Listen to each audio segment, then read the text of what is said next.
back to Speaking Queerly, a podcast by Kaleidoscope Youth Center, an LGBTQIA plus youth center located in Columbus, Ohio. My name is Daria. I use she, they pronouns, and I am the Ohio GSA Network Manager at Kaleidoscope.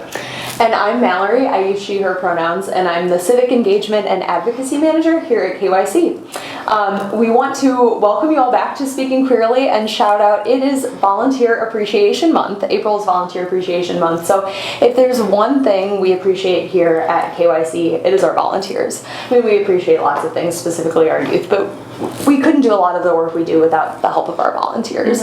And so we wanted to use this as an opportunity to shout out some of our awesome volunteers and have them talk to us a little bit more about what they do here at KYC. And then if you are intrigued and you want to volunteer as well, we are always looking for folks to volunteer. So stay tuned. This is your teaser. You got to stay till the end of the episode to find out more about how you can be a volunteer, but we'll definitely give you that information as well. The first guest we want to shout out, our first volunteer guest, is Chris. Hi everybody. Welcome, Chris. Awesome. Well, welcome to Speaking Queerly. It's really, robust, as you can see. Every time we have a guest come in here, it's like, oh yeah, this is a very humble podcasting area, but it's cool. We get to be all up close and personal with you. So Chris, why don't you introduce yourself? Tell us a little bit more about who you are. Sure, absolutely. I'm Chris. Hi everybody. So I am, it's kind of a long story, born in Yuma, Arizona. Dad was in the Marines. Moved around a lot because of that. So, military brat. Then when he got out of the military, I lived in Omaha, Nebraska, which is where my family was from originally, for well over a decade. Eventually met my husband, who was living in Des Moines, went to live with him, and then he got a promotion that brought us to Columbus. Awesome. Cool. I was wondering, of all those places that you've been and lived, what brought you here to Columbus? But I guess that makes sense. Yeah. So how long have you been here in Columbus then? We moved here at the very tail end of 2014. Okay. So yeah, that's almost a decade at this point. Wow. Right? Yeah, that is jarring to me to just have the reminder that 2014 was almost a decade ago. Right. So that is wild. Awesome. Well, we want to learn more about who you are and what you do at KYC, but first, before we get started with that, as you know from being in the drop-in center, every day we introduce ourselves with our name, pronouns, highlight, lowlight, and an add-on question. So we've got an add-on question for you here. Sure, right. So our add-on question, so for those who have not gotten to meet Chris in real life, one of the many talents you bring here to KYC is you make the world's best pancakes at the end of our lock-ins. That was one of the first things I learned about you. It was oh yeah, Chris makes pancakes for the lock-in. I'm like, okay, amazing. I'll be there. What's the lock-in? right. And can confirm you did make some pretty good pancakes. So I want to know, two-part question. What is your go-to breakfast when you're just, starting your day on a normal Monday? And then when you have some time to spare and you're enjoying your weekend, what is your go-to brunch, fun breakfast item? Okay. Yeah. So yeah, go ahead. So I've actually been trying to diet a little bit recently, so I've switched up what I do for my day-to-day breakfast. I usually did granola or cereal, and I'm trying to do something a little less carb intensive. So I've been doing yogurt with berries and a little bit of granola sprinkled over just to, as far as my blowout breakfast, obviously pancakes is pretty high up there on occasion.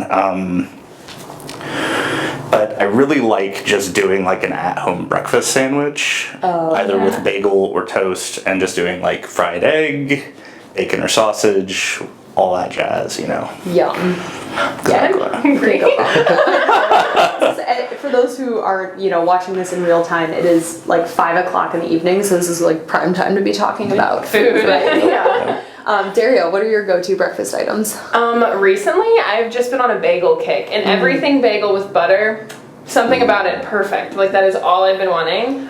But if I have a weekend morning to spare, I think Eggs Benedict is my go-to. During the pandemic, I learned how to make poached eggs and hollandaise sauce and the whole 9 yards. That's impressive. It is that was the only thing I did during COVID. But it is my favorite fancy breakfast. So what I'm hearing is you two need to drop everything, open up a restaurant together. You make the pancakes, you make the Eggs Benedict. That's a good idea. Yeah. I would go. I'd give you all my money. But yeah, I love breakfast, if you couldn't tell by my enthusiasm for this question. That is my favorite meal of the day. I don't discriminate against breakfast foods. I love them all. But my go-to every day is a bagel or some sort of like toast with peanut butter and banana.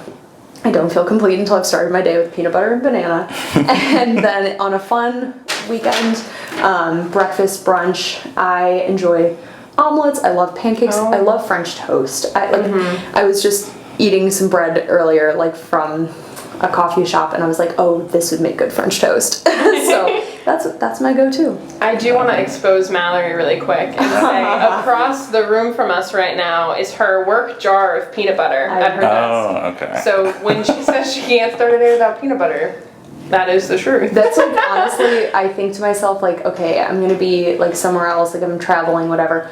Will I have my peanut butter? I know, I realize that is like indication of a problem, but like I love peanut butter. So anyway, so now that I've totally been exposed, I think I'm like blushing right now, I'm not gonna lie.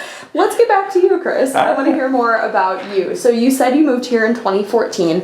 At what point did you find out about KYC and first start getting involved? Like, tell us a little bit about that. Ooh, that's an interesting question. So I know that I'll just say that the political climate at the tail end of 2016 into 2017 set me on a certain course, kind of tapping into the righteous activism of my college years, like where I was like, okay, we got to do something. And that definitely put KYC into my viewfinder, I don't know what to call it, whatever. Yeah. Put it in my purview, and I knew I wanted to do something for the queer community wherever I was, in this case Columbus, Ohio. And it's kind of funny, when I first expressed interest, like sent, I forget who it was honestly at the time who I was talking to, but when I first sent an email, did not get a response. 2 weeks later I was like, okay, follow up. Got a response to that. I think it was kind of vaguely, well, it requires a lot of stuff. I was like, well, I'm interested. I still want to do it because I think it's like, background checks, that kind of thing. Right.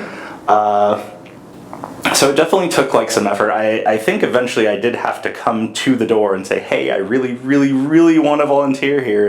What do I need to do to get that ball rolling? And eventually got accepted, did all the stuff I needed to, jump the hoop. So yeah, it was November 2017, I think, when I officially got brought in as a volunteer. So awesome. It's been a bit. Yeah, you've been here for quite a while. I mean, you've been here for longer than most of the staff here at this point, so you actually know more than most of us about the history and whatnot, which is cool. Well, we're so happy to have you here. What are some of the ways, so like, I think when people think of volunteering, you think of like, I don't know, like moving boxes and like, you think about like taking volunteering, taking the trash out, like cleaning, or like, you think about volunteering at like a food pantry or something like that. Handing out a plate of food with a smile. Exactly, yeah. Or like cleaning up a park or something, right? What are ways that you have been able to like get involved here at KYC? Well, let's address the elephant in the room. Huge Dungeons and Dragons player. Just geekery in general, really. But that's kind of been the thing here at KYC where I was like, this would be a great activity. It brings people together in a group. It really lets you practice like social skills and all of that stuff. So definitely running that game has been pretty big focus of what I've been doing as a volunteer lately. But even back before that started, it was just generally getting to know the youth, interacting with them, playing a board game, watching a movie, listening to what's going on in their lives, just kind of being helpful. And I mean, gosh, I've done a lot of stuff since I've been here, everything from taking out the trash, handing out food. Right. Honestly, just managing the chaos that is every day, Right. And honestly, it's, I mean, I'm at kind of a loss for like what I could honestly pin down as, we'll go with Dungeons & Dragons. Dungeons & Dragons is the big one. Yeah. Call it that. For sure. I'm actually curious, just when did that start for you? So if you came in 2017, because I'm new, when did the Dungeons and Dragons start? Ooh, well, I kind of had it as an idea right out the gate, but I was more like, well, let's get a vibe for what they need. And once I got a little more comfortable working with the youth, getting to know the staff, I brought up the idea. And one of the things that I was struggling with was I was trying to find a way to maybe get someone to donate the books. Like I even reached out to Wizards of the Coast. Oh, wow. Yeah, and was like, hey, what can I do for this? And their solution was to say, we've got this free product. And I was like, I don't want the free product, I want the real thing. Yeah. Sorry, Wizards, I don't mean to call you out. So eventually what it ended up being was that me and my husband each had a Dungeon Master's Guide and a Monster Manual, and we're married. We don't really need two of those. Sure. So those end up getting donated, and I went and bought a player's handbook to donate. Nice. And it kind of just went from there, That's cool. So I do want to backtrack, because you had said the elephant in the room is that you're the D&D person. The real elephant in the room, which I know feels like a big coming out here, especially at KYC, is that I have never played D&D. I know. Feel free to kick me off this bench. I will excuse myself. It could be you and Daria from here on out. But here at KYC, for those who have not been here, D&D is like the official language and culture of KYC. I feel like every person I've talked to, many conversations kind of come back to this. And almost like, I'm going to out myself again, I've never read Harry Potter, which I know is like something that, at this point is good that I've not read Harry Potter. That's a flex, Mallory. But I know. But like, as somebody who exists in like this day and age in life, you know what I mean? Like, I need to know some degree of Harry Potter knowledge to be able to get by in conversation, because the number of times people drop a reference to like Slytherin or whatever, you know what I mean? I like need to know what that is to be able to like carry on a conversation. I've picked up enough with D&D that I'm like, oh, I could say how many dice do you have, right? Like I can recognize some of the imagery and stuff. But I can't necessarily talk the talk. And I'm going to out myself with this so that listeners who are like, I've never played D&D, you are welcome to feel comfortable asking this question too. But I'm going to ask, tell us briefly, what is D&D? Okay. So Dungeons & Dragons is a game, a role-playing game. In the name kind of describes what it's about. You are portraying a character in a story. With Dungeons & Dragons, that story is generally typical fantasy, like Lord of the Rings oriented story. Elves, dwarves, short people, there's legal stuff with their names. But anyway, as far as how the game is played, it's kind of a mix between rolling dice, the numbers, the stuff on the sheet, and then improv acting. You are literally pretending to be that character and making decisions for what they do or what they say. It's obviously got some stigma, especially in the 80s, thanks to the satanic panic. But it's definitely not about that. If you actually look into it, it's not really about that. They even went under some PR stuff where like they didn't call demons. They had like a fancy name for them just to get like, let's downplay that. Interesting. I've gotten that before when I've mentioned D&D. I've had some people that are like, "Oh, my parents don't let me play that because that's like demonic or whatever." Wow. And I'm like, it's not. I promise you. I'm like, learning so you much. can be an elf. That's it. That's all. Right. Well, cool. So, as honestly, Daria, you ask the question. Please, I'm not going to sound intelligent. All right. Well, so we've covered what D&D is, but I'm just curious, how long have you personally been playing D&D? So, without aging myself, I'll just say I've been playing since I was like 13, 14. So Okay. it's been most of my life at this point. That's something that I've learned recently. Again, I'm total newbie with learning about this, but like I didn't realize how long it's been around. You know what I mean? Oh, yeah. I thought that this was like a relatively new thing, but it's cool to see like how pervasive it has been for so long, Yeah, I also thought it was fairly new. When I first came to KYC, one of our other staff members mentioned that we had like a staff D&D thing, and if I wanted to get in on that, and I was like, oh, I've heard of it, but I've never played it. And then I like went, and I was like just talking to my dad, and I was like, oh yeah, and like, my new job, they have staff like D&D, and he's like, oh, Dungeons and Dragons, I used to play that in high school. I was like, what? Like, That's cool. Dad, you're cool. Right, that's awesome. Well, okay, so I know D&D, so when we have the youth campaigns here, like, it is a very, like, hot thing to be doing, right? So, like, we have a group it's always on a Friday, and group A plays on, like, every other Friday, and then the off weeks are group B. And so they have their campaigns each of those weeks, whatever, and, like, it is like I'm here because it's my campaign, like, I'm so excited to be here, right? Like, they're talking about it in the days leading up to it, like, that is the thing, right? So tell us, like, what it's, you've played growing up, like, tell us what it's like to be, like, kind of facilitating this for youth now, like, what does that entail? Well, I have to say, so when we started doing it, it was actually pre-pandemic that we actually started running Dungeons and Dragons, and it was kind of up and down depending on who was interested, how long they stayed interested. Obviously, the pandemic just... Yeah. But when it picked back up, I'm honestly shocked at how popular it's gotten. Really? Like having that dedicated group that was in the first team that we did, and then having so much interest of, like, okay, we got to establish a second team, a second day. And that one has started to solidify. We've actually got a few regulars in that one. So I think we're getting where we want to be with that. It has been amazing, and if any of the youth and any of the group are watching, I love you all. This has been fantastic. Keep it up.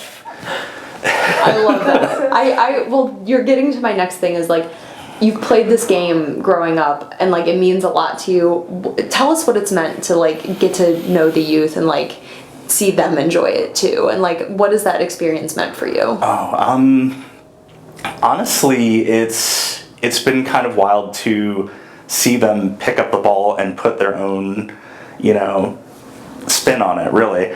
Especially art. Yes. Yeah, if you've seen some of the drawings that some of our youth have made, it's really fantastic. It's inspired me to actually start drawing again. Yeah, I actually bought a tablet, so I've been trying to practice it. I haven't been doing that good, but... That's awesome. Yeah, there's one youth in particular who I know you're referencing right now, who every time he's here is, like, showing us, like, sketches and that he's done. And they're so good. Incredibly talented. And, like, that's what I think is so cool. One of the things that as I've been learning more about D&D that I've just been so amazed by is, like, the amount of creativity that it involves. Because, like, yeah, it's a game that you're playing in the moment, but, like, there are youth who come in and they're like, I have this whole storyline about my D&D character. And, like, you can see that they're doing, like, creative writing with it, too. A lot of youth who are, like, sketching out their character and, like, creating this, like, oh, this is what my character would look like if they were going to school or whatever, you know what I mean? Like, coming up with all these scenarios that are, like, outside the game itself, and doing this on their own time and bringing that back here to KYC, or, like, on their off weeks when it's not their turn to be participating in a campaign, they're in the art room doing this too. And I think that's so incredible to, like, there's so many things that people are on their phones for, or they're on their computers, and, like, it's very hard to just sit down and be bored and, like, foster creativity, you know what I mean? And so I've just loved so much of, like, that's how I've kind of felt connected to it, even though I'm not playing, because I'm seeing the characters that youth are showing me and stuff, and I think that's just absolutely incredible, Well, I will encourage you, if you ever get the chance, to join the staff game so you can really get a feel for it. Honestly, I need to, because I need to learn. So what are some of the, like, past campaigns that you facilitated, and, like, do you have a favorite or, like, a favorite memory from your time here? Yeah. So actually, one of the ones, I kind of just went off the cuff when I started the campaign, but I remember that I wanted to right away incorporate a queer element into it, because I was like, let's use that as kind of the bridge that we get new players like, oh, that's cool, and I want to interact with that. So right around the time that I started running, Wizards of the Coast officially stated that the god Corellon, who is the god over the elves, was non-binary. Oh, cool. Yeah, they them pronouns the whole 9 yards. It was really cool. So I really was like, okay, well, let's use that as the thing. Maybe we'll do it, because one of the things you can do is you can literally just create a world and base your campaign there, build it, and you don't have to build every little detail right off the bat. You can just be like, okay, well, this world, the elves were jerks for a while, but the world rose up against them, and it's actually kind of flipped now to where the elves are barely hanging on, and they want to try to both recover their society but also restore their image and be like, we want to do good in the world again. And so that was kind of the them reaching out to the people of the world saying, we need your help, but we want to help you too. And so that would be where the players come in, where they come together to try to help this society that was struggling. And I wanted Coralon to be a major factor, so the ruler over the nation of elves was literally an avatar, or the embodiment of Coralon in the world. Oh, cool. Yes. So it was interesting. A lot of the youth kind of were like, "Oh, that's cool," you know.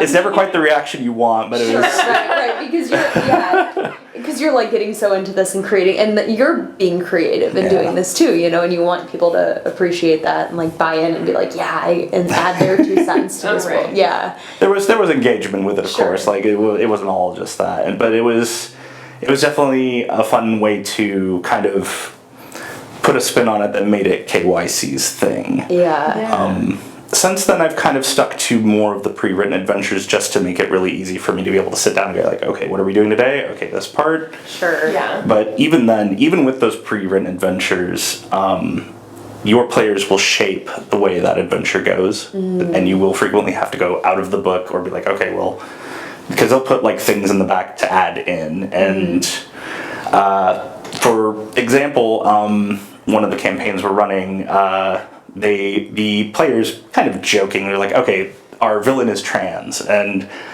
I ran with it. Like, that villain is now trans, you know, and it was so fun.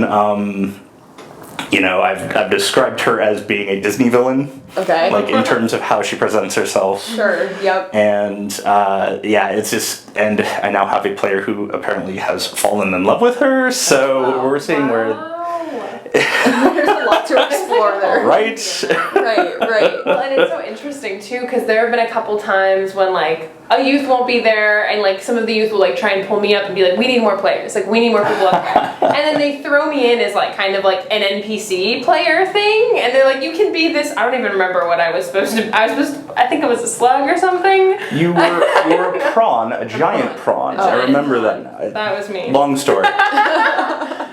But yeah, they just try and, you know, like pull you in, and it's just so interesting to see, like, obviously we have some youth that are like super, super talkative and outgoing, we have other youth that are kind of more quiet, but then when they take on like the roles of these characters, like they're just having so much fun, and it's just like, you get to see them in a different light, like in this, like you were saying, like kind of improv acting, which is really cool. That's awesome. And you can be a giant prawn. I love that. You can be a giant prawn. I love that. So I want to know, like, you know, you kind of touched on like what it's meant to like interact with youth via D&D. I want to know, do you have a particular memory or story or like time, maybe there's a couple stories in there that like you've been especially touched by an experience you've had with the youth, or like you've had, you know, maybe a funny story, right? Like, what are sometimes, obviously like without naming names, but like... Okay, yeah, of course.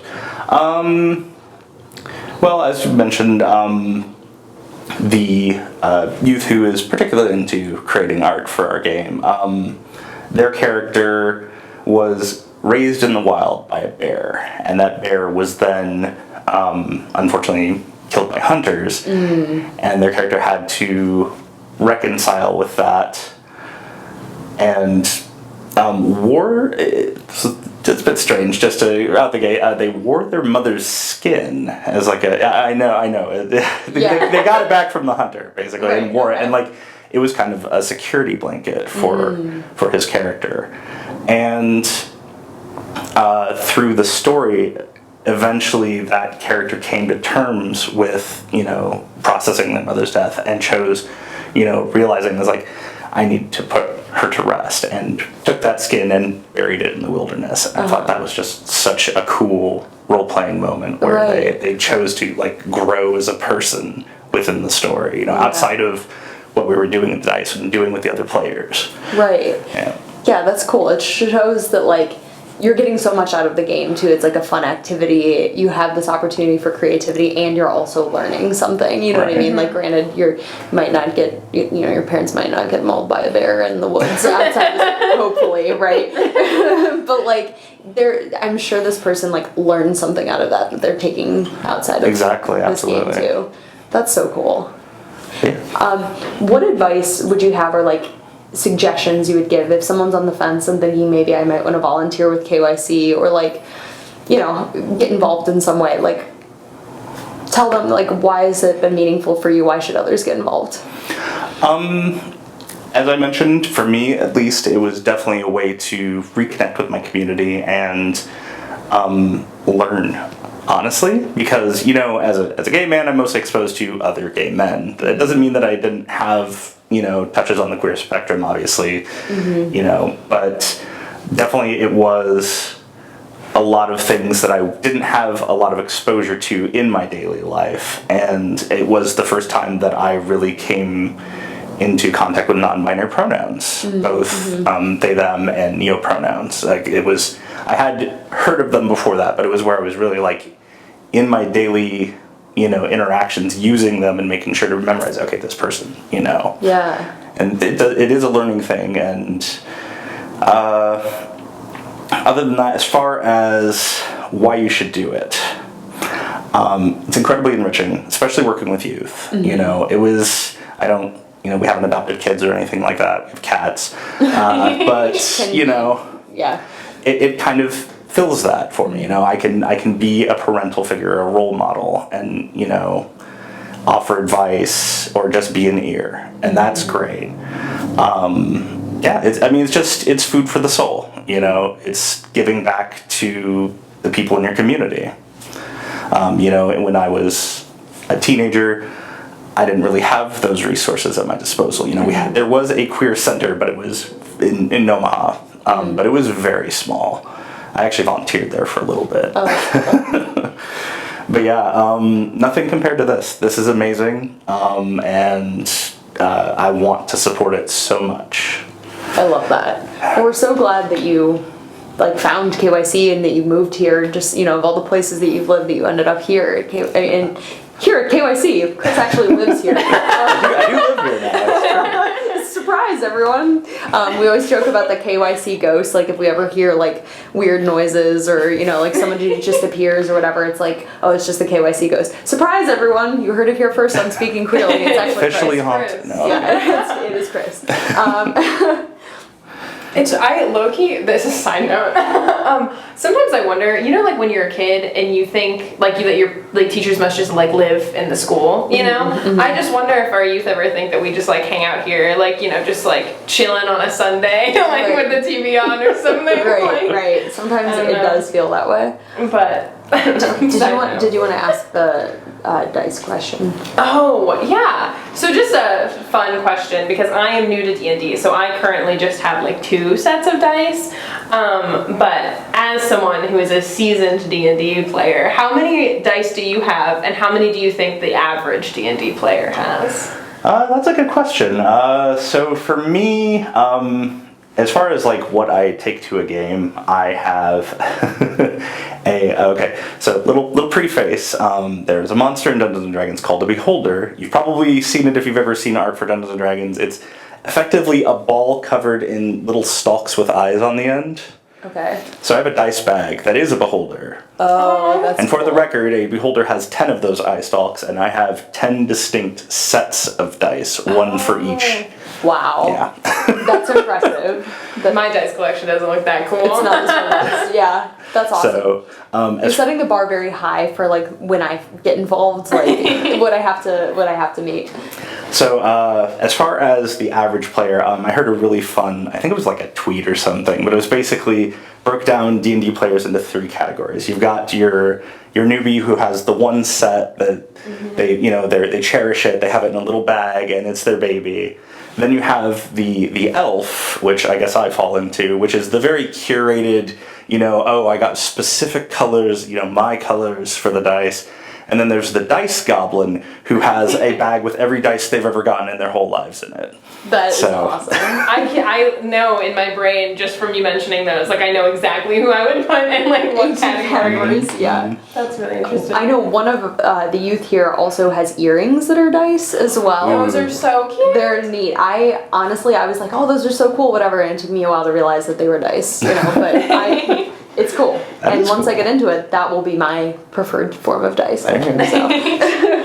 Roll the save. Yeah, exactly. Right. Well, cool. Well, thank you so much for being here on Speaking Queerly and for sharing your story, and hopefully, I mean, honestly, thank you for being a volunteer too, you know. The youth love you. Yeah, it is not an exaggeration, and I can tell Chris is like a very humble person here, right? You know, it's like, you're not going to be one to brag, but like, you mean so much to the youth here and to the staff as well. And so it's like an exciting moment. Oh, Chris is here, like it's time, you know what I mean? It's, you know, I walk in the room and it's like, I might get a sub nod. So, I'm realizing this is a podcast and I just did a sub nod, so I have to narrate what I was doing there. But like, Chris is here and it's like, oh, Chris is here, you know, so it's cool, and we're excited to have you on here because thank you very much. You can grace us with your presence on Speaking Queerly as well. Honestly, it's been an honor and a pleasure. Awesome. Well, if you are interested in getting involved as a KYC, I almost said as a Speaking Queerly volunteer, you can do that too. Send me an email, mallory@kycohio.org. But if you are interested in getting involved as a volunteer here at KYC, we are always looking for volunteers, and we promise to not make you jump through 15 different hoops like what Chris did, having to like show up at the door. You won't have to show up at the door because we actually have a convenient form. If you go to www.kycohio.org/volunteer, there's a Google form on there, and you can fill out your availability, what days of the week you're available. Maybe you just want to help out with special events like Other Prom and Pride and things like that. Summer Institute as well. We've got lots of different opportunities. You can absolutely bring like a special talent or skill. Like, you know, we've got volunteers who help out with art club. We have volunteers who have helped with like creative writing nights. So like, if there's a special talent that you can bring to the table, like, I don't know if we're going to be ousting Chris as the official D&D person anytime soon, but like, just know that you can, you know, come as yourself and be yourself, and like, you know, the youth will take to that, and you can get involved in whatever way you're interested to. So visit kycohio.org/volunteer, and you can find out how you can get involved. And once you fill out the form, you'll, you know, do your quick interview, background check, as Chris mentioned, but we promise it's worth the investment of time of doing that. So, but yeah, if you have any questions for future topics, or if you have ideas for the podcast, please email me, mallory@kycohio.org. We'd love to hear your questions. We'd love to be able to answer them here on the podcast. And yeah, just get to